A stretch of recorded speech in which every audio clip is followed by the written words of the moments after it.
একটা ছেলে পাখি আর একটা মেয়ে পাখি লাফ করে উড়ে বেড়ায়। একদিন নীল আকাশে উড়ে বেড়াতে বেড়াতে মেয়ে পাখিটি হঠাৎ করে বলল, তুমি আমাকে ছেড়ে চলে যাবে না তো? তখন ছেলে পাখিটি একটা ডানা কেটে দিয়ে বলল, এইবার চাইলে তো আমি আর তোমাকে ছেড়ে চলে যেতে পারবো না। হঠাৎ একদিন ঝড় এসে তাদের বাসা ভেঙে দিল। তখন ছেলে পাখিটি মেয়ে পাখির বলল, তুমি এক নিরাপদ আশ্রয়ে চলে যাও। মেয়ে পাখিটি ছেলে পাখিটির কথায় চলে গেল এক নিরাপদ আশ্রয়ে।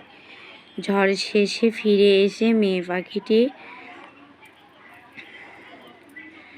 দেখল পাখিটির পাশে মাটিতে লেখা, তুমি যদি বলতে আমাকে, আমি তোমাকে ছেড়ে কোথাও যাব না, তাহলে আমি ঝড় তুফান আগলে নিয়ে শুধু তোমার জন্য বেঁচে থাকতাম। এটা